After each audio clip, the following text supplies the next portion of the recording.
আসসালামু আলাইকুম রহমতুল্লাহ বারাকাত। বিসিএস উদ্যমের পক্ষ থেকে সবাইকে জানাই সালাম, শুভেচ্ছা এবং অভিনন্দন। সুপ্রিয় শিক্ষার্থীবৃন্দ, আজকে বাংলা সাহিত্যের আধুনিক যুগের খুবই গুরুত্বপূর্ণ একটি বিষয় নিয়ে কথা হবে। আজকে এমন একটি টপিক নিয়ে আমি কথা বলবো যেখান থেকে বিসিএস প্রিলি, রিটেন, বিসিএস প্রিলিতে কোশ্চেন হয়ে থাকে, রিটেনে কোশ্চেন হয়, এমনকি ভাইভাতেও কিন্তু জিজ্ঞেস করে। সুতরাং বুঝতেই পারছেন বিষয়টির গুরুত্ব কতটা বেশি। ফ্রি ক্লাসগুলোর ভিডিওটা পাবলিক করে রাখি, এখানে আমরা পাবলিক করে রাখি, সবাই গ্রুপে যারা আছে সবাই দেখতে পায়। এজন্য আমার ক্লাসগুলো অন্তত আপনারা মনোযোগ দিয়ে শুনলে সব মনে থাকবে। আমি বোর্ডে যেতে চেয়েছিলাম, কিন্তু বোর্ডে গেলে সময়টা অনেক বেশি লাগে, কিন্তু আপনারা যদি কান পেতে মনোযোগ দিয়ে শোনেন তাহলে দীর্ঘদিন মনে থাকবে আমি আশা করি। এজন্য খুব মনোযোগ দিয়ে আপনারা শোনেন। আর এর আগেও যে কথাটি বলছি যে যখন ক্লাসটা শুরু হবে আপনি এমন একটি জায়গায় অবস্থান করেন যেখানে আপনাকে কেউ কোনোভাবে ডিস্টার্ব করবে না। আজকে যেটা গতানুগতিকভাবে আমাদের বাংলা সাহিত্যের আধুনিক যুগের 1 নম্বর যে লেকচারটি হয়ে থাকে, সেই 1 নম্বর লেকচারে থাকে বাংলা সাহিত্যের আধুনিক যুগের ভূমিকা, Serampore mission, fort William college ও বাংলা সাহিত্য। এই বিষয়গুলো নিয়ে পর্যায়ক্রমে কথা বলবো। এর আগেও আপনাদের বলেছি বাংলা সাহিত্যের আধুনিক যুগ 1801 থেকে যে সময় বসে আমি কথা বলছি 219 বছরের অধিক কাল। আপনারা এটাও জানেন যে বাংলা সাহিত্যের আধুনিক যুগের দুটি পর্ব, উন্মেষ আর বিকাশ। উন্মেষ পর্ব 1801 থেকে 1860 এবং বিকাশ পর্ব 1861 থেকে বর্তমান পর্যন্ত। মনে রাখতেই হবে গদ্য সাহিত্য হচ্ছে আধুনিক যুগের সৃষ্টি, আর তা হচ্ছে গল্প, উপন্যাস, নাটক, প্রহসন, প্রবন্ধ। এসব সাহিত্যকর্ম কিন্তু বাংলা সাহিত্যের মধ্যযুগে ছিল না, প্রাচীন যুগে তো প্রশ্নই ওঠে না। বাংলা সাহিত্যের আধুনিক যুগ 1801 সাল থেকে নির্ধারণ করা হয়েছে। এটি আপনাদের জন্য একটি তথ্য যে বাংলা সাহিত্যের আধুনিক যুগ কত সাল থেকে। উত্তর 1801 সাল। হ্যাঁ, বাংলা সাহিত্যের আধুনিক যুগ 1801 সাল থেকে নির্ধারণ করা হলেও এর সূচনাকাল নির্ধারণ করা হয়েছে আরো প্রায় 40 বছর আগে থেকে। আরো প্রায় 40 বছর আগে মধ্যযুগের এক কবি মারা যাচ্ছেন। নাম তার ভারতচন্দ্র, উপাধি তার রায়গুণাকর, যিনি নবদ্বীপের রাজা কৃষ্ণচন্দ্রের সভাকবি ছিলেন।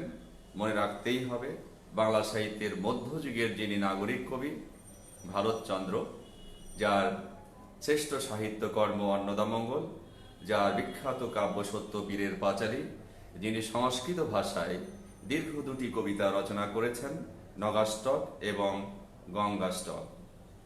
এই মহান কবি পরলোক গমন করেন 1760 সালে, 1760 সালে। গবেষকগণ মনে করেন তাঁর পরলোক গমনের মধ্য দিয়ে মধ্যযুগের সমাপ্তি আর আধুনিক যুগের সূচনা হলো। মধ্যযুগের এক কবি মারা গেলেন আর আধুনিক যুগ শুরু হলো। তাহলে এই কবি যদি আরো 10 বছর আগে মারা যেতেন তাহলে কি বাংলা সাহিত্যের আধুনিক যুগের সূচনা আরো 10 বছর আগে থেকে শুরু হতো? এই কবি যদি আরো 10 বছর পরে মারা যেতেন তাহলে কি বাংলা সাহিত্যের আধুনিক যুগের সূচনা আরো 10 বছর পরে থেকে 1771 সাল থেকে শুরু হতো? তাহলে কেনই বা বলা হচ্ছে তার পরলোক গমনের মধ্য দিয়ে মধ্যযুগের সমাপ্তি আর আধুনিক যুগের সূচনা? এটা বলার একটি যৌক্তিক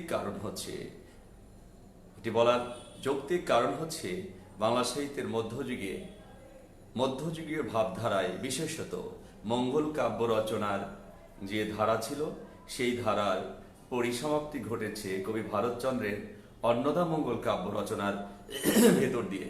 যে কারণে বলা হচ্ছে তার পরলোক গমনের মধ্য দিয়ে মধ্যযুগের সমাপ্তি আর আধুনিক যুগের সূচনা হলো। তবে কবি ভারতচাঁদের মৃত্যু বাংলা সাহিত্যের আধুনিক যুগ সৃষ্টির একটি সাধারণ কারণ হতে পারে, অবশ্যই প্রধান কারণ নয়। বাংলা সাহিত্যের আধুনিক যুগ সৃষ্টির প্রধান কারণ হচ্ছে ইংরেজ শাসন ব্যবস্থাপনা।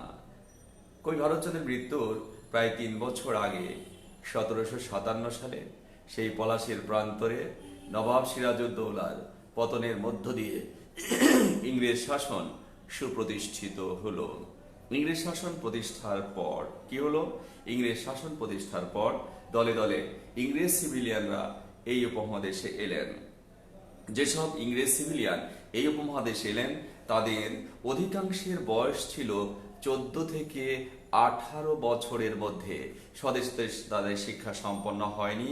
তাদের শিক্ষা সম্পন্ন করার জন্য এবং শাসনযন্ত্র সুষ্ঠুভাবে পরিচালনার জন্য এ অঞ্চলে একে একে প্রতিষ্ঠিত হবে স্কুল, কলেজ, ইউনিভার্সিটি, রঙ্গমঞ্চ, নাট্যশালা। এগুলো প্রতিষ্ঠার ফলে এ অঞ্চলের মানুষ আধুনিক হতে শুরু করবে।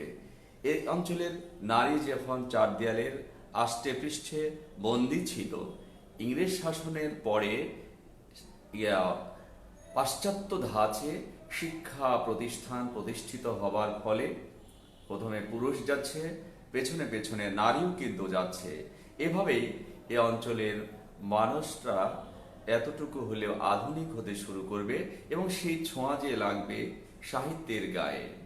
হ্যাঁ, বাংলা সাহিত্যের আধুনিক যুগ সৃষ্টির প্রধান কারণ হিসেবে আমি ইংরেজ শাসন ব্যবস্থাপনাকে উল্লেখ করলেও বাংলা সাহিত্যের আধুনিক যুগ সৃষ্টি নেপথ্যে আরও ছোট ছোট অনেকগুলো কারণ রয়েছে। বাংলা সাহিত্যের আধুনিক যুগ সৃষ্টির আরেকটি কারণ আমি বলতে পারি, সেটি হচ্ছে দুজন ব্যক্তির কথা আমি বলতে পারি, যাদের একজন হলেন ডক্টর জন টমাস আর অন্যজন হলেন William Carey. Doctor John Thomas অষ্টাদশ শতাব্দীর 70-80 দশকে ইংল্যান্ডের একজন বিখ্যাত চিকিৎসা বিজ্ঞানী ছিলেন। তিনি মানুষের সেবা দেওয়ার লক্ষ্যে জাহাজে চিকিৎসকের চাকরি নিয়ে এই উপমহাদেশে পাড়ি জমান 1784 সালে। তিনি এলেন চিকিৎসক হয়ে, শুরু করে দিলেন ধর্ম প্রচার। তিনি প্রথম ব্যাপটিস্ট পাদ্রী যিনি সর্বপ্রথম এই উপমহাদেশে খ্রিস্ট ধর্ম প্রচার করেন। খ্রিস্ট ধর্ম প্রচার করে তার মন ভরেনি। তিনি পেশায় ছিলেন একজন চিকিৎসক, যেখানে তিনি চিকিৎসা দিতে চাইলেন, কিন্তু চিকিৎসা দিতে চাইলেন ঠিক আছে, কিন্তু এই অঞ্চলের মানুষ তাঁর কাছ থেকে চিকিৎসা নিতে চাইলেন না। কারণ হচ্ছে এই অঞ্চলের মানুষ পাশ্চাত্যের চিকিৎসা তথা ইংল্যান্ডের চিকিৎসা তথা আধুনিক চিকিৎসা তারা বোঝে না, তারা এগুলো মানতে চায় না। কারণ এই অঞ্চলের মানুষের রোগ ব্যাধি হলে তারা অরণ্যে প্রবেশ করে, গভীর অরণ্যে প্রবেশ করে, সেখান থেকে তারা লতা পাতা সংগ্রহ করে সেগুলো ভক্ষণ করে রোগ নিরাময় করে। সেই মানুষগুলোকে আধুনিক চিকিৎসা দেওয়া কি সহজ?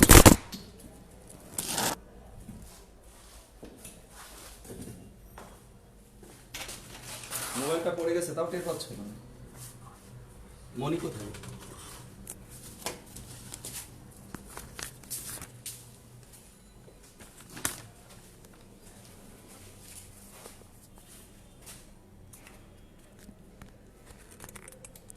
উল্টা হলো না, এটা ঠিক আছে। উল্টা হয়েছে, উল্টা হয়েছে, উল্টা হয়েছে।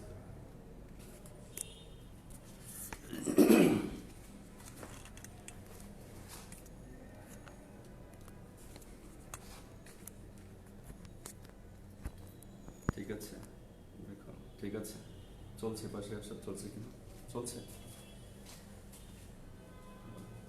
চেক করে দেখো সাউন্ড ঠিক আছে কিনা।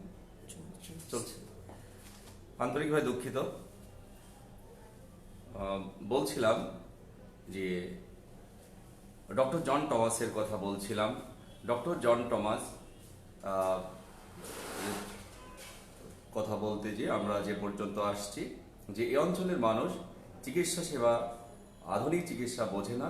তাদের রোগ ব্যাধি হলে তারা বনে জঙ্গলে প্রবেশ করে, সেখান থেকে লতা পাতা এনে তা ভক্ষণ করে রোগ নিরাময় করে। যে কারণে তিনি তাদের কাছে গ্রহণযোগ্যতা পেলেন না। বাধ্য হয়ে ডক্টর জন টমাস তার স্বদেশ ভূমি থেকে সুদূর ইংল্যান্ড থেকে ডেকে আনলেন উইলিয়াম কেরিকে। উইলিয়াম কেরি এই উপমহাদেশে এলেন 1791 সালে। উইলিয়াম কেরিকে পেয়ে ডক্টর জন টমাস আনন্দে উদ্বেলিত হলেন। কেন আনন্দে উদ্বেলিত হলেন? কারণ ডক্টর জন টমাস বুঝতে পেরেছিলেন তিনি একজন মেধাবী পুরুষকে পেয়েছেন। হ্যাঁ, উইলিয়াম কেরি এতটাই মেধাবী ছিলেন যে 1793 থেকে, মনে রাখবেন, 1793 থেকে 1800 সাল পর্যন্ত এই 5-6টি বছরের মধ্যে তিনি এই উপমহাদেশের 12 থেকে 13টি ভাষা শিখেছিলেন। বাংলা ভাষা ও সাহিত্যে যে বিদেশির অবদান সবচেয়ে বেশি তার নাম উইলিয়াম কেরি। মনে রাখবেন, যদি প্রশ্ন হয় বাংলা ভাষা ও সাহিত্যে কোন বিদেশির অবদান সবচেয়ে বেশি, উত্তর উইলিয়াম কেরি।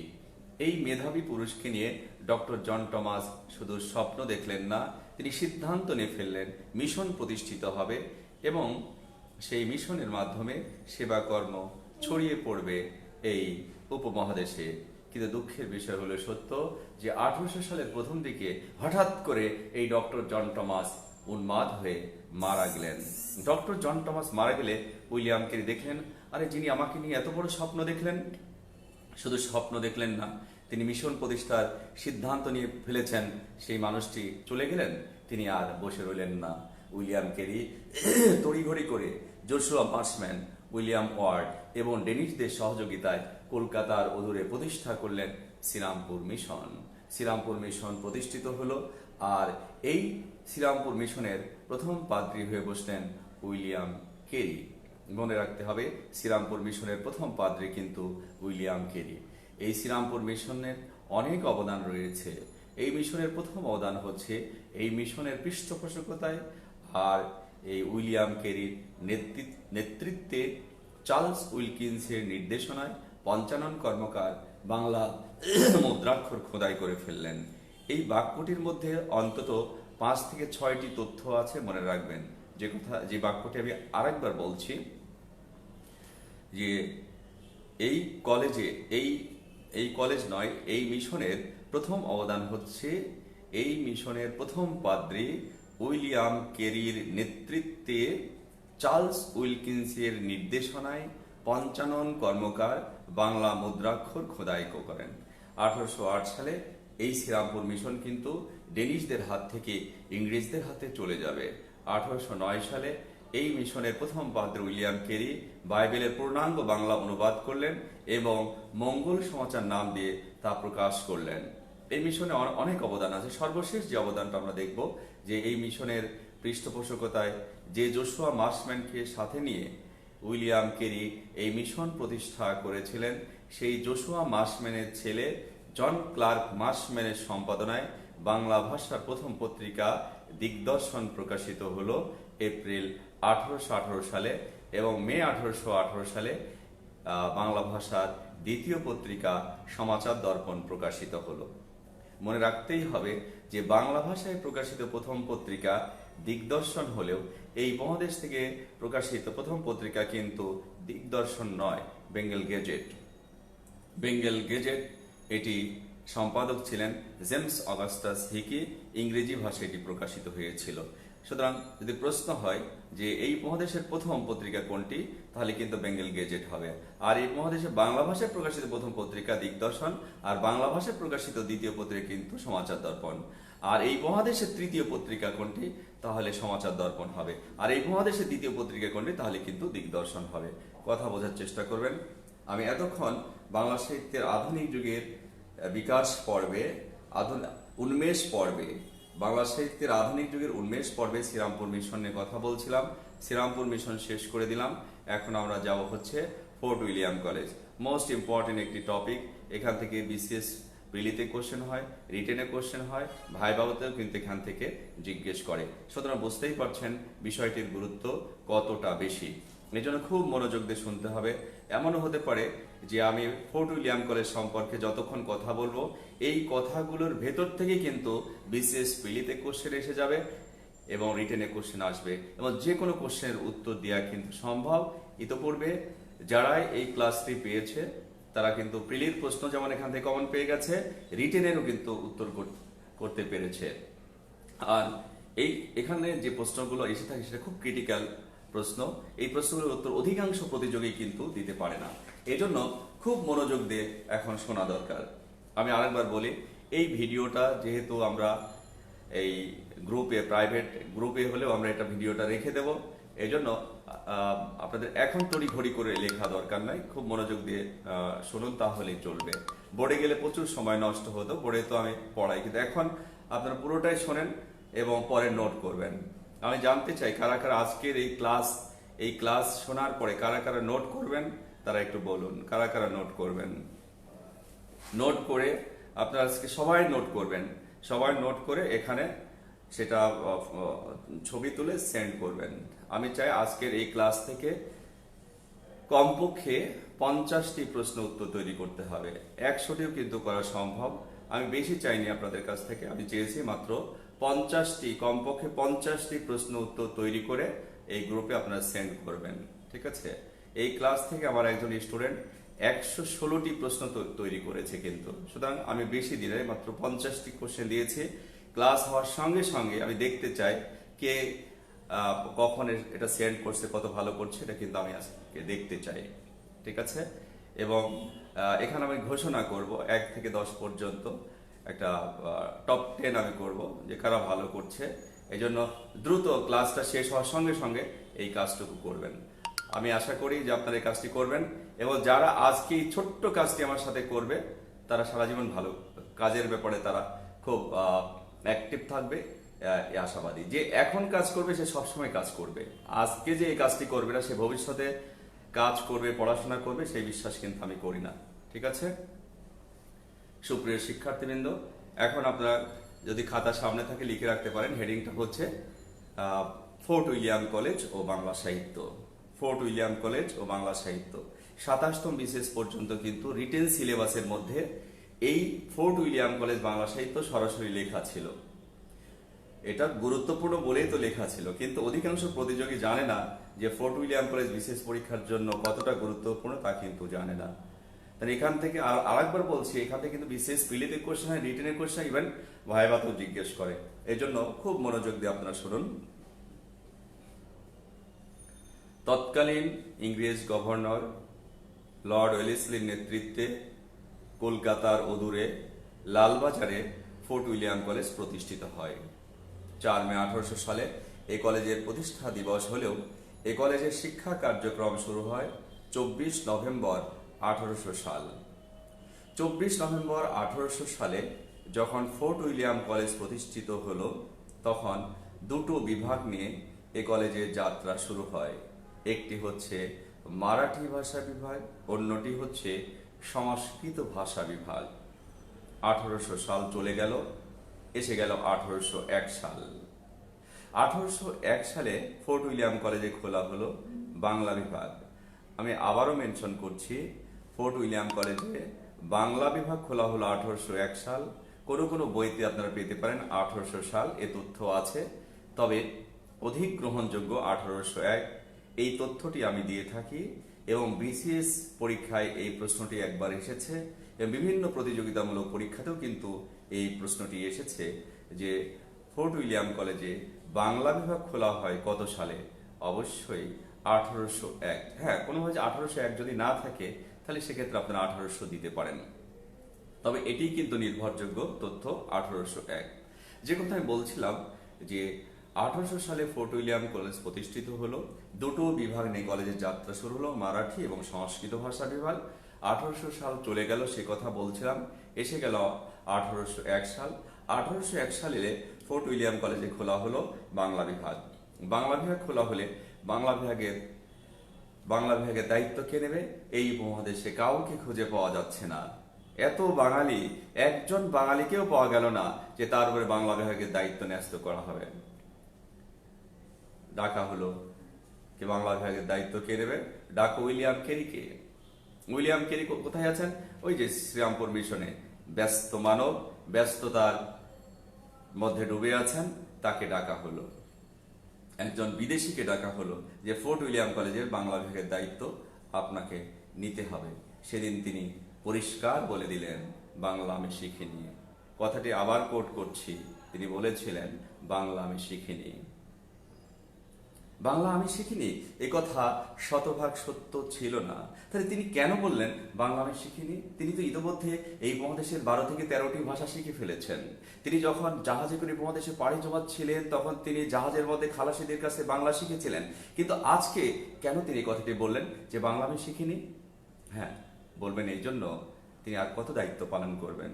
শ্রীরামপুর মিশনের চিফ, তিনি সেখানকার পাদ্রী, তিনি বাইবেলের বাংলা অনুবাদ শুরু করেছেন, পূর্ণাঙ্গ বাইবেলের বাংলা অনুবাদ করেছিলেন, সেখানে শুরু করেছেন, বিভিন্ন ভাষার অভিধান রচনা করছেন।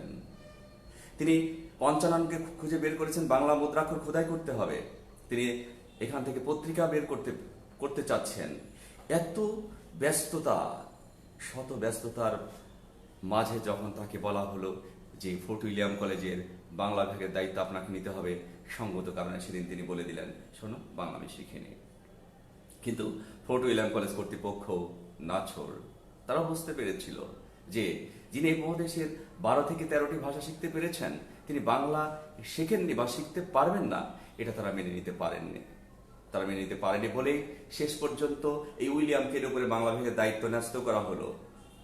নিরুপায় হয়ে তিনি বাংলা বিভাগের দায়িত্ব নিলেন, বাংলা বিভাগের দায়িত্ব নিয়ে বসে রইলেন। এত ব্যস্ততার মাঝে তিনি তার মুন্সি বা সহকারীর কাছে মানুষ দেখানোর জন্য হোক বা ভিন্ন কোনো কারণে হোক তিনি বাংলা শিখে ফেললেন এবং এবছরে তিনি রচনা করে ফেললেন কথোপকথন, যার প্রকাশকাল 1801, যেটি কলকাতার আঞ্চলিক ভাষায় রচিত, যার এক পৃষ্ঠা বাংলা, অপর পৃষ্ঠা ইংরেজি আমরা পেয়ে গেলাম। ভাবতে অবাক লাগে, বাংলা সাহিত্যে রচিত হচ্ছে চর্যাপদ, শুধু কাব্য আর কাব্য রচিত হচ্ছে, শ্রীকৃষ্ণ কীর্তন কাব্য, বৈষ্ণব পদাবলী, মঙ্গল কাব্য, রোমান্টিক কাব্য, আরাকান রাজশাহী, বাংলা সাহিত্য, পুঁথি সাহিত্য, নাচ সাহিত্য, মোর্শের সাহিত্য, কবিয়ালা সাহেব, ডাক, ঘনার বচন, হাজার বছর ধরে শুধু রচিত হলো কাব্য আর কাব্য। কেউ গদ্য সাহিত্য রচনা করেনি। কোন এক বিদেশি প্রথম বাংলা ভাষায় আনুষ্ঠানিকভাবে তিনি গদ্য রচনা করলেন। হ্যাঁ, তার আগেও কিছু গদ্য ছিটেফোঁট আমরা পেয়েছি, কিন্তু আনুষ্ঠানিকভাবে যে গ্রন্থ প্রকাশ সেই রকম কিন্তু আমরা একজন বিদেশির হাত থেকে পেলাম। তিনি হচ্ছেন উইলিয়াম কেরি। উইলিয়াম কেরি কথোপকথনের মধ্যে অনেক কথা ছিল, অনেক কনভারসেশন সেখানে ছিল। সেখানে মেলার কথা আছে, পূজা পার্বণের কথা আছে, নানান রকম ডায়লগ সেখানে আছে।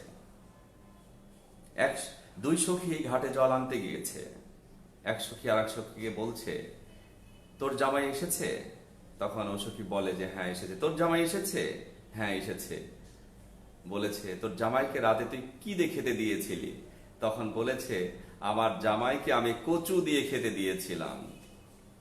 তাহলে ভাবতে অবাক লাগে যে একজন বিদেশি কিভাবে আমাদের ধ্যান ধারণাকে তিনি আত্মস্থ করতে পেরেছিলেন। কতটা আত্মস্থ করলে এই অঞ্চলের সাধারণ দুই নারী নদীর ঘাটে ছলনা করে জল আনতে যে কি সব আলাপ করে, সেগুলো তার কনভারসেশন মধ্যে তিনি তুলে দিলেন। কেন রচনা করেছিলেন? ফোর্ট উইলিয়াম কলেজ প্রতিষ্ঠার উদ্দেশ্য ছিল ইংরেজ সিভিলিয়ানদের এদেশীয় ভাষা শিক্ষা প্রদান। যেসব ইংরেজ সিভিলিয়ানরা এসেছিলেন তাদের অধিকাংশের বয়স ছিল 14 থেকে 18 বছরের মধ্যে। স্বদেশে তাদের শিক্ষা সম্পন্ন হয়নি। তাদের শিক্ষা সম্পন্ন করার জন্য, শাসনযন্ত্র সুষ্ঠুভাবে পরিচালনার জন্য, অঞ্চলের মানুষের সঙ্গে কমিউনিকেট করার জন্য এই কলেজ প্রতিষ্ঠিত হয়েছিল। কলেজে পড়াবে কি? গ্রন্থ নেই। মধ্যযুগের কাব্য পড়াবে? একজন বিদেশি গ্রন্থ রচনা করে পড়ো তোমরা, ইংরেজ সিভিলিয়ানরা পড়ো, এই অঞ্চলের মানুষরা গদ্য শেখো, পড়ো, লেখাপড়া করো। শেখাচ্ছে তারা এসে। গভীরভাবে কিন্তু বুঝতে হবে বিষয়টা। ওই সময়কে সাহিত্য বুঝতে হলে ওই সময়টা বুঝতে হয়, তাছাড়া কিন্তু সাহিত্য বোঝা যায় না, মনে থাকে না। এ পর্যায়ে উইলিয়াম কেরি আরেকটি গ্রন্থ রচনা করে ফেলেন। সেই গ্রন্থটির নাম হচ্ছে ইতিহাসমালা। এই গ্রন্থে 150টি গল্প রয়েছে। এটি বাংলা সাহিত্যের প্রথম ইতিহাস নির্ভর গল্প গ্রন্থ। 1812 সালে প্রকাশিত হলো। এই গ্রন্থটিও তো ফোর্ট উইলিয়াম কলেজে শিক্ষার্থীদের পড়ার জন্য রচনা হচ্ছে। সব কিন্তু সিলেবাস নেই, কি পড়াবে? সিলেবাস নাই তৈরি করেছে, কি পড়বে তাদের? বাংলা শেখানো তো গ্রন্থ দরকার, তিনি রচনা করে দিচ্ছেন, আর অনেক অভিধান রচনা করছেন। ওদিকে উইলিয়াম কেরির মুন্সি বা সহকারী রামরাম বসু, তিনি রচনা করে ফেললেন রাজা প্রতাপাদিত্য চরিত্র। রাজা প্রতাপাদিত্য চরিত্র, এটি ফোর্ট উইলিয়াম কলেজ পরে প্রথম গ্রন্থ। মনে কিন্তু রাখতেই হবে, উইলিয়াম কেরি কথোপকথন 1801 সালে প্রকাশিত হচ্ছে, এবং তার মুন্সি বা সহকারী রামরাম বসু, যিনি ফোর্ট উইলিয়াম কলেজের পণ্ডিত, তারও কিন্তু গ্রন্থটি রাজা প্রতাপাদিত্য চরিত্র 1801 সালে প্রকাশিত হচ্ছে। দুটোই 1801 সালে প্রকাশিত হচ্ছে, তবে রাজা প্রতাপাদিত্য চরিত্র কিছুদিন আগে প্রকাশিত হয়েছে। সুতরাং যদি প্রশ্ন হয় ফোর্ট উইলিয়াম কলেজ পর্বের প্রথম গ্রন্থ কোনটি, কথোপকথন এবং অপশনে রাজা প্রতাপাদিত্য চরিত্র দুটোই যদি থাকে, অবশ্যই রাজা প্রতাপাদিত্য চরিত্র হবে। আর সরাসরি যদি মেনশন করে ফোর্ট উইলিয়াম কলেজ পর্বে কোনো বিদেশি কর্তৃক রচিত প্রথম গ্রন্থ কোনটি, তাহলে তো কোনো কথাই নেই, তাহলে তো কথোপকথন হবে। হ্যাঁ, এমন প্রশ্ন যদি হয় ফোর্ট উইলিয়াম কলেজ পর্বে প্রথম গ্রন্থ কোনটি, বা ফোর্ট উইলিয়াম কলেজ পর্বে কে প্রথম গ্রন্থ রচনা করেছেন, রচিত গ্রন্থ কোনটি, এরকম প্রশ্ন যদি হয়, রাজা প্রতাপাদিত্য চরিত্র নেই, তখন অবশ্যই কথোপকথন কিন্তু দিয়ে আসতে হবে। বলছিলাম উইলিয়াম কেরি মুন্সি বা সহকারী রামরাম বসু সেই রাজা প্রতাপাদিত্য চরিত্রের কথা। তিনি আরেকটি গ্রন্থ রচনা করেছেন, সেটি হচ্ছে লিপিমালা। ফোর্ট উইলিয়াম কলেজ পর্বে আরেকজন পণ্ডিত, তার নাম হচ্ছে রাজীব লোচন মুখোপাধ্যায়। তিনি ফোর্ট উইলিয়াম কলেজের সংস্কৃত ভাষার পণ্ডিত ছিলেন, সংস্কৃত পড়াতেন। তার গ্রন্থটির নাম হচ্ছে মহারাজ কৃষ্ণচন্দ্র রায়স্য চরিত্রম। ফোর্ট উইলিয়াম কলেজ পর্বের শ্রেষ্ঠ লেখক মৃত্যুঞ্জয় বিদ্যালঙ্কার, যার গ্রন্থের সংখ্যা 5, যিনি বাংলা সাহিত্যে এই ফোর্ট উইলিয়াম কলেজ পর্বে সবচেয়ে বেশি গ্রন্থ রচনা করেছেন। 32 সিংহাসন, রাজাবলী, বেদান্ত চন্দ্রিকা, প্রবোধ চন্দ্রিকা, হিতোপদেশ। 5টি: 32 সিংহাসন, রাজাবলী, বেদান্ত চন্দ্রিকা, প্রবোধ চন্দ্রিকা, হিতোপদেশ। ফোর্ট উইলিয়াম কলেজে তারিণীচরণ মিত্র রচনা করে ফেলেন দি ওরিয়েন্টাল ফেবুলিস্ট। চণ্ডীচরণ মুন্সী রচনা করে ফেলেন তোতা ইতিহাস। হরপ্রসাদ রায় রচনা করে ফেললেন পুরুষ পরীক্ষা। ফোর্ট উইলিয়াম কলেজ পর্বে 1801 থেকে 1815 সাল পর্যন্ত ফোর্ট উইলিয়াম কলেজ স্বর্ণযুগ, কারণ এই সময় ফোর্ট উইলিয়াম কলেজ সবচেয়ে ভালো চলেছে এবং এই সময়ে সবচেয়ে বেশি গ্রন্থ রচিত হয়েছে। মনে রাখবেন, ফোর্ট উইলিয়াম কলেজ পর্বে মোট 14টি গ্রন্থ রচিত হয়েছিল। ফোর্ট উইলিয়াম কলেজের 54 বছরের ইতিহাসে 14টি গ্রন্থ রচিত হয়েছিল। 14টি গ্রন্থের মধ্যে 13টি গ্রন্থ রচিত হয়েছে 1801 থেকে 1815। এই সময় ফোর্ট উইলিয়াম কলেজ সবচেয়ে ভালো চলেছে, রমরমা ছিল, যে কারণে এই সময়টিকে বলা হয়ে থাকে ফোর্ট উইলিয়াম কলেজের স্বর্ণযুগ। আমরা কিন্তু 1801 থেকে 1815 সাল পর্যন্ত চলে এলাম।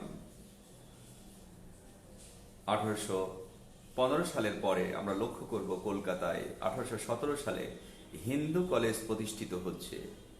হিন্দু কলেজ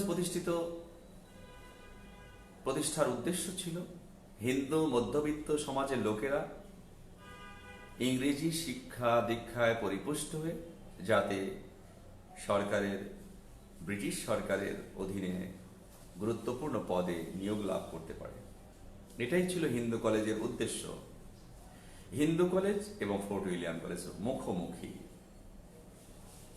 যে হিন্দু কলেজ, যেটা প্রেসিডেন্সি কলেজ, এই দুটো কলেজ মুখোমুখি।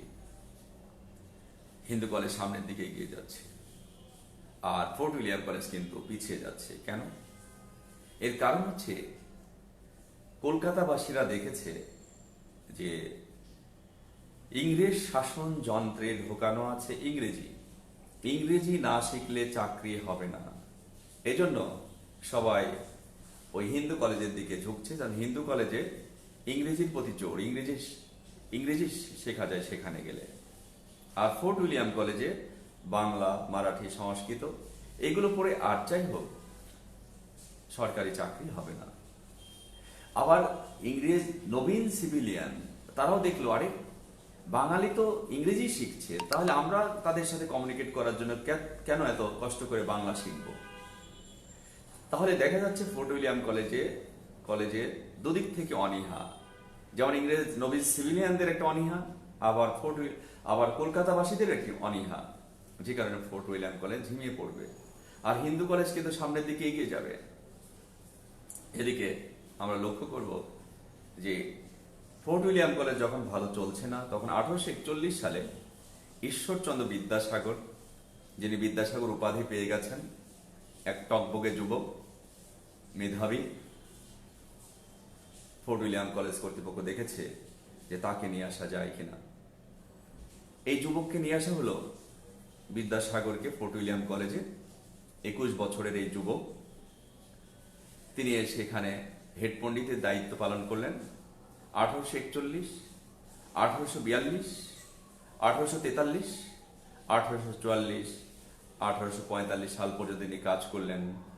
1846 সালে তিনি বললেন গুড বাই, তোমার এই কলেজে আমি থাকবো না, এই কলেজ ভালো চলবে না, এর কোনো ফিউচার নেই, আমি চলে গেলাম, আমার ডিমান্ড হচ্ছে সংস্কৃত কলেজে। তিনি সেখানে চলে গেলেন, সহকারী সম্পাদক পদে নিযুক্তি লাভ করলেন বিদ্যাসাগর, শেষে তিনি প্রিন্সিপালও সেখানে হয়েছিলেন। এদিকে বিদ্যাসাগর চলে গেলে এই কলেজের হাল ধরার কেউ রইল না। 46-এর পরে 47, 48, 49, 50, 51, 52, 53, 54 সাল চলে এলো। 54 সালে এসে ব্রিটিশ সরকার এই কলেজ চিরতরে বন্ধ ঘোষণা করে দিবে, এখানে কলেজটা শেষ। অর্থাৎ ফোর্ট উইলিয়াম কলেজের 54 বছরের সংক্ষিপ্ত ইতিহাস আমি বলেছি আপনাদের। এখান থেকে অসংখ্য কোশ্চেন আছে, এই যে তথ্যগুলো দিয়েছি ছোট ছোট ছোট করে আপনারা এই কোশ্চেনগুলো বের করবেন। আমি কথা বাড়াবো না, আপনাদের সঙ্গে 2-3 মিনিটের খুব গুরুত্বপূর্ণ কথা বলি, আপনারা কান পেতে শোনেন। একটা কথা আপনাদের বলি, আল্লাহ তাআলা যদি আমাকে বাঁচিয়ে রাখে, আপনাদের যে কথাটি আমি দিয়েছি সেটা রাখার চেষ্টা করব, আপনারা আমাকে ভুল বুঝবেন না। আমি এর আগে বলেছিলাম আমাদের এই প্রাইভেট গ্রুপটা বিসিএস উদ্যম, এখানে আমরা 40টা ক্লাস দেবো, দিই কিনা সেটা দেখেন, নেগেটিভ কথা বলবেন না, ইনবক্সে আপনারা কথা বলেন, ঠিক আছে। প্রায় 12-13টা ক্লাস হয়ে গেল, এখন আপনি এক সপ্তাহে সব ক্লাস শেষ করে দিলাম, পরীক্ষাটা আসুক, আমি তো 40টা ক্লাস দিতে চেয়েছি, আপনার ধৈর্য সহকারে এটা দেখেন, ঠিক আছে, কি হয়। তারপরে আমরা কিছু কিছু পোস্ট সেখানে দিচ্ছি, সামনে আরো বেশি করে দেব, পরীক্ষাও এখানে ফ্রি থাকবে। অর্থাৎ আপনাদের আর বোঝাতে চাই, বিসিএস উদ্যম অনলাইন কোর্স যে গ্রুপটা, এই গ্রুপে একটা হচ্ছে সম্পূর্ণ ওপেন থাকবে এখানে, আর একটা হচ্ছে আমরা আমাদের প্রাতিষ্ঠানিক যে কার্যক্রম সেগুলো আমরা এখানে জুমে আমরা, ঠিক আছে, এটা পরিচালনা করব। এটা সবসময় আমরা রাখবো, দুটো সাইট রাখবো। এই জন্য আপনি চাইলে আমাদের যে জুমে ক্লাসের আমি ঘোষণা দিয়েছি, 120টি ক্লাস, 120টি নোট এবং সকল রকম পরীক্ষা এখানে অনুষ্ঠিত হবে। আপনারা অনেকেই ভুল বুঝেছেন, আমি আবারও বুঝিয়ে বলি যে আমরা যে কোর্সটা এখানে করা, এটা আসলে অনেক টাকা লাগে, কিন্তু আমরা এই পুরো কোর্সটা 12,000 টাকা নির্ধারণ করেছি, কিন্তু আমরা এখন 4,200 টাকায় এখনো পর্যন্ত ভর্তি দিচ্ছি। এখন এটা শুনে যদি আপনি নেগেটিভ ভাবেন, আমাদের এটা নেচার, এটা আমরা শিখেছি। তার কারণ অনেক স্টুডেন্ট থাকে, তাদের আর্থিক সমস্যা থাকে, আমরা একটা অ্যামাউন্ট কমায় রাখি, অনেকে মুখে বলতে পারে না, তাদের আর্থিক সমস্যার কথা বলতে পারে না, যে কারণে আমরা একটি নির্দিষ্ট সময় পর্যন্ত যাদের আর্থিক সমস্যা আছে তারা ইনক্লুড হতে পারে। এটা আমার এখানে যারা পড়ে তাদের জন্য সবসময় আমরা এটা করে থাকি, সেমিনার আমরা ছাড় দিয়ে দিই, কখনো 40%, 60% ছাড় দিয়ে তারা ভর্তি হয়। এটা আমরা করি, অনেক মেধাবী থাকে, আর্থিক সমস্যা থাকে, কিন্তু তার আর্থিক সমস্যার কথা তারা লজ্জায় বলতে পারে না। এই জন্য এই সুযোগগুলো আমরা সবসময় দিয়ে আসছি, এখানেও আমরা এই সুযোগটা দেব। আপনি যে কোর্সটা এখন করছেন, আপনি দেখেন, আমি বলে রাখলাম এই কোর্সটা কিন্তু 12,200 টাকা দিয়ে করবে, আপনার সামনে করবে। সুতরাং এই সমস্ত বিষয় নিয়ে নেগেটিভ না বলে পজিটিভ বলাটাই ভালো। তাহলে আমি যেটা আপনাদের বলতে চেয়েছি সেটা হচ্ছে, এখানে যারা জুমে 120টি ক্লাস করবে তারা সকল পরীক্ষা পাবে, আর হচ্ছে আমরা যে নোট দেবো 120টি নোট, এই করোনার মধ্যে আমরা কোনো স্টুডেন্টকে অফিসে ডেকে নিয়ে আসবো না, আমরা ঢাকার মধ্যে হোম ডেলিভারি দেবো, ঢাকার বাইরে বাই পোস্টে তাদের জন্য পাঠিয়ে দেবো। ঠিক আছে, এটা হচ্ছে ক্লাস নোট। আর আমাদের স্টুডেন্ট যারা আছে, আমাদের অনেক আগে যারা ভর্তি স্টুডেন্ট, অর্থাৎ করোনার জন্য তো শিক্ষা প্রতিষ্ঠান বন্ধ হয়ে গেল 17 তারিখ থেকে, 17 মার্চ থেকে, তার আগে যারা ভর্তি হয়েছে তাদের জন্য আমরা এই টাকা তো নির্ধারণ করব না। তারা আমার সঙ্গে কথা বলছে, তাদেরকে আমি তাদের সবার সঙ্গে কথা বলে দিচ্ছি। তাদের বিষয়টা ভিন্ন, তারা তো আমাদের এখানে স্টুডেন্ট, ঠিক আছে। স্টুডেন্ট হিসেবে সবারই গুরুত্ব আছে, যারা এখানে আগে ছিল তাদের যেমন গুরুত্ব, অনলাইনে যারা আসছে তাদের জন্য তাদেরও একটা গুরুত্ব আছে, সবারই গুরুত্ব আছে, সমান গুরুত্ব আমার কাছে। হ্যাঁ, যারা অনেক টাকা দিয়ে আগে ভর্তি হয়েছে তাদের জন্য তো এখন আমরা এইসব টাকা পয়সা নির্ধারণ করতে পারি না। তাদের সাথে আমি কথা বলে নিচ্ছি, আমার নম্বরও দিয়ে দিয়েছি, সেখানে আপনারা আমার সঙ্গে কথা বলবেন, ঠিক আছে। আচ্ছা, আর একটা বিষয় হলো যে ক্লাসটা আমাদের 24 তারিখ থেকে শুরু হয়ে যাচ্ছে ইনশাল্লাহ। 24 তারিখ থেকে আমরা স্মুথলি এটা চালিয়ে যাব আর কি, ঠিক আছে। আর আপনাদের কোনো কোশ্চেন থাকলে আপনারা করবেন, সেটা আমি পরবর্তীতে সেই জবাবগুলো দিয়ে দেবো। আর একটা কথা বলি, আমি একটা পোস্ট দিয়েছি গতকালকে বোধ হয়, পোস্ট আমি লিখেছি যে আগামী 1 বছরে পরিবেশ স্বাভাবিক হবে, আগামী 1 বছরের মধ্যে 3টি বিসিএস পরীক্ষা অনুষ্ঠিত হবে, 41, 42, 43। এ বিষয়ে আপনারা অনেকেই নেতিবাচক মন্তব্য করেছেন। আমি আমার কথা বলিনি, আমি প্রধানমন্ত্রীর কথা বলেছি। একটা কথা মনে রাখেন, আমি কিন্তু আমার কথা বলিনি, আমি প্রাইম মিনিস্টারের কথা বলেছি। পিএসসির ইতিহাস না জেনে, পরীক্ষা সম্পর্কে না জেনে হুটহাট করে মন্তব্য না করা ভালো। 27তম বিসিএস এর পর প্রায় 3 বছর কোনো সার্কুলার ছিল না। লক্ষ লক্ষ প্রতিযোগীর জীবন থেকে ঝরে গেছে বিসিএস, স্বপ্ন ভঙ্গ হয়ে গেছে। স্বপ্ন ছিল বিসিএস, 27 বছর বয়স, 27, 28, 29, 30 বয়স শেষ হয়ে গেছে, তারা বিসিএস ক্যাডার হতে পারেনি। তাদের অনেক দুঃখ ছিল, অনেক বেদনা ছিল, অনেক কষ্ট ছিল। একটি ছেলে একটি মেয়ে, এখন তাও অনেক চাকরির সুযোগ হয়েছে। যে ছেলেটি, যে মেয়েটি অনেক স্বপ্ন দেখেছিল সে এডমিন ক্যাডার হবে, পররাষ্ট্র ক্যাডার, কিন্তু সে হতে পারেনি, তার ব্যথা বেদনা কষ্ট এটা আমাদের বোঝার ক্ষমতা আছে। 3টা বছর চলে গেল তাদের জীবন থেকে। এই প্রধানমন্ত্রী শেখ হাসিনা উনি ঘোষণা করেছিলেন যে এরপর থেকে প্রতি বছর একটি করে সার্কুলার হবে। তো তারপর থেকে কিন্তু প্রত্যেক বছর একটি করে সার্কুলার হচ্ছে। আগে তো কখন সার্কুলার হবে কোনো নিশ্চয়তা ছিল না। এই ব্যবস্থা তো 27তম পর থেকে আসছে। এখন আসুন, 41 আপনারা সার্কুলার হয়ে গেছে, আপনারা ফর্ম পূরণ করেছেন। পরিবেশ স্বাভাবিক হওয়ার সঙ্গে সঙ্গে এই পরীক্ষাটা নিতে বাধ্য পিএসসি।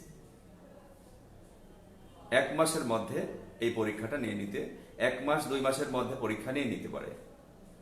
আচ্ছা, এর পাশাপাশি 42 হচ্ছে special BCS, only for doctor. তো ডক্টরদের জন্য যদি সার্কুলার হয় তাহলে কি অন্যরা কি বসে থাকবে, আঙ্গুল চুষবে বসে বসে? তাদের জীবন থেকে তো এমনি করোনার কারণে 1 বছর চলে গেছে। আর পিএসসি কি এতটাই কি অথর্ব যে এইটা বোঝার মতো অনুভূতি তাদের নেই?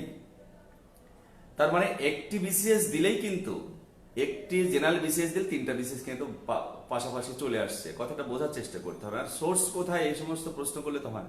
সোর্স দিয়ে কোনোদিন বিসিএস পরীক্ষা কোনোদিন হয়নি। সোর্স দিয়ে বিষয়টাকে বুঝতে হবে। এখন পরে যদি না হয়, এটাকে আমরা পিএসসি এর গতিবিধি দেখে আমরা এরকম বলছি। যদি না হয়, যদির তো কোনো নাই, তাই না? যদির কোনো উত্তর নেই। তবে আমরা আশা করছি সরকার পরিবেশ একটু স্বাভাবিক হলে 41 বিসিএসটা নিয়ে নেবে, আর স্পেশাল আসলে তার পাশাপাশি জেনারেল বিসিএসটা দিবে। তো তা যদি দেয়, 1 বছরের মধ্যে 3টা বিসিএস হওয়া তো কোনো ব্যাপার না। আপনি হিসাব করে দেখেন, আমার কথা যদি অযৌক্তিক হয় তাহলে আপনারা বলেন। একটি বিসিএস তারা অপেক্ষা করছে, আর স্পেশাল যদি আছে তারপরে যদি আরো 6 মান্থ পরেও যদি সার্কুলার হয়, তারপরেও তো 1 বছরের মধ্যে 3টা বিসিএস হয়ে যাচ্ছে। যদি না হয় সেই কথাটা ভিন্ন। এই ভেবে চিন্তে আমি সেখানে পোস্টটা করেছি, ঠিক আছে। যাই হোক, আপনারা যেটা বলেছেন সেখানে আমি নেতিবাচক হিসেবে নিচ্ছি না। আপনারা বলেছেন নেতিবাচক, কিন্তু আমি কিন্তু সেটা গ্রহণ করিনি। আমি সবসময় পজিটিভ দেখতে চাই। আমি স্টুডেন্টদের চাঙ্গা রাখতে চাই, তাকে চার্মের মধ্যে রাখতে চাই। আমি টিচার, আমি কেন বলবো বলেন তো যে পরীক্ষা 1 বছর পরে হবে? আমি এটা বলতে পারি না। আমাকে যদি এসব কথা বলেন, আমি বলবো পরীক্ষা কাল। একজন বিশেষ পরীক্ষার্থী আমার সামনে আসেন, যে প্রতিযোগী মনে করবে আগামীকালকে আমার বিশেষ পরীক্ষা, সে বিশেষ কার হবে, তাছাড়া হতে পারবে না। সে ঘুমাবে, শুয়ে শুয়ে ঘুমাবে। কচ্ছপ আর খরগোশের গল্প আমার বলা দরকার নেই, আপনারা সবাই জানেন। ঠিক আছে, যে এক লাফে পার হবে শেষ পর্যন্ত কিন্তু পারবে না। আর ওই যে কচ্ছপের গতি যে অনেক আগে থেকে শুরু করছে, তিল তিল তিল তিল করে কিন্তু চলে যাবে, এটা প্রুফ। আমার কাছে শত শত না, হাজার হাজার ছেলে মেয়েকে আমরা পড়িয়েছি। হঠাৎ করে একটা ছেলে মেয়ে এসে দেখেছে একটা সাবজেক্টিভ 60-65 পাচ্ছে, আর একজন 20 পাচ্ছে, 25 পাচ্ছে। কিন্তু একসময় দেখা যাচ্ছে এই ছেলেটি 20 বা 25 পাওয়া এই ছেলে কিন্তু 80-90 পেয়ে যাচ্ছে, কিন্তু ও কিন্তু আবার ডেভেলপ করতে পারেনি, ও বসে থাকে। এই জন্য আমি আপনাদের পরামর্শ দেবো, আপনি বিশেষ পরীক্ষা দিতে চাইলে মনে করতে হবে কালকে বিশেষ। আপনার হাতে যদি আজকে 10 মিনিট সময় থাকে, আজকে পড়েন। তার কারণ আগামীকালকে আমি 10 মিনিট পড়ার জন্য সময় দিতে পারবো নিশ্চিত কিন্তু বলা যাবে না।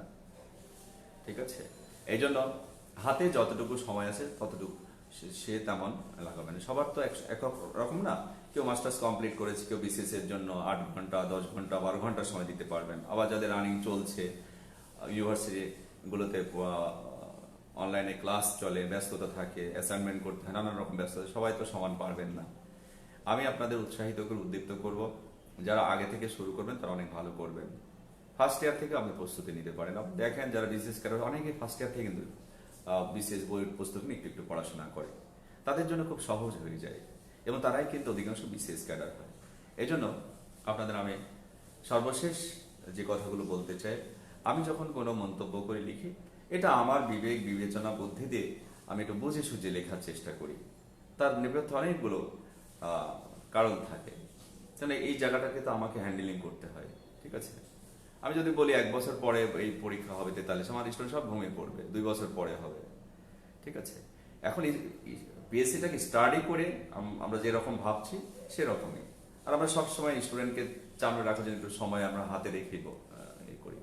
ঠিক আছে, অনেক প্রতিযোগী আছে যারা প্রিলির 1 মাস আগে থেকে পড়াশোনা করে, পাগল হয়ে যায় এরা, ব্রেনটা হ্যাং হয়ে যায়, এরা ভালো করতে পারে না। ঠিক আছে, আমার কথা হচ্ছে যদি আপনি সরকারি একটা চাকরি করতে চান, তাহলে আপনি স্মুথলি আজ থেকে পড়াশোনা শুরু করে দেন। ঠিক আছে, যাই হোক, আমরা যে প্রোগ্রামগুলো সামনে হাতে নিচ্ছি, আমার জন্য দোয়া করবেন যাতে সেগুলো সুষ্ঠুভাবে চালাতে পারি। হ্যাঁ, মানিজ্যতের মালিক আল্লাহ তাআলা যেন এই যে দায়িত্বটা নিয়েছি, 120টা ক্লাস দেব, 120টা নোট দেব, এবং এগুলো অনেক বড় একটা দায়িত্ব। আপনাদের কাছে আমি সহযোগিতা চাই, দোয়া চাই, সেটা যেন স্মুথলি করতে পারি। ঠিক আছে, আর আমি যেটা বলি সেটাও যেন করতে পারি, সেটা আমাকে ধরিয়ে দেবেন। ঠিক আছে, আপনাদের 40টা ক্লাস, আমি আবারও রিপিট করছি কথাটি, 40টি ক্লাস ফ্রি দিতে চেয়েছি, সেটা আমার মনে আছে, মাথা মগজের মধ্যে আছে সেটা। এটা আমরা চেয়েছি বিশেষ পরীক্ষার আগ পর্যন্ত। বিশেষ পরীক্ষার আগ পর্যন্ত 40টা ক্লাস ফ্রি দিই, কিন্তু তখন দেখেন কম হবে না, বেশি হবে। ঠিক আছে, আর একটা সাইড তো আমরা সবসময় রাখবো, যারা খুব সিরিয়াস তাদের জন্য তো একটা সাইড আমাদের রাখতেই হবে, তাই না? তাদের জন্য যে ব্যবস্থাটা নিয়েছে 100, অনেকে আবার প্রশ্ন করেছেন যে নোটগুলো কিভাবে পাঠাবো, আবারও বলে দিই কথাটা। সেটা হচ্ছে আমরা 120টা তো ক্লাস দেবো, ক্লাসের ডিউরেশনটা হবে 1 ঘন্টা 20 মিনিট থেকে 2 ঘন্টা, এই। আর নোটগুলো আমরা 2 বারে পাঠিয়ে দেবো বলেছি, হোম ডেলিভারি চলে যাবে। আর পরীক্ষা প্রধানত কোন পরীক্ষাগুলো হবে, যখন একটা ক্লাস হবে ক্লাসের একটা ক্লাস টেস্ট হবে, প্রত্যেক ক্লাসের সাথে একটা ক্লাস টেস্ট হবে। আর হচ্ছে পুরো সিলেবাসটাকে যে 20 ভাগে ভাগ করে পরীক্ষা, 20টা পরীক্ষা, সেটা হবে। আর শেষে আমরা মডেল টেস্ট নেব। আর আপনারা একটু মানসিকভাবে প্রস্তুত থাকেন, আমরা অ্যাসাইনমেন্টও দেবো আপনাদের। ঠিক আছে, অ্যাসাইনমেন্টটা কীভাবে করতে হবে সেগুলোর নির্দেশনা থাকবে। তো আজকে আমি আর কথা আগাতে চাচ্ছি না, আবার সবাইকে ধন্যবাদ জানিয়ে শেষ করছি। পরবর্তী ক্লাস কবে কিভাবে হবে আগামীকালকে আমি জানিয়ে দেবো ইনশাল্লাহ। আসসালামু আলাইকুম রহমতুল্লাহ বারাকাতুহু।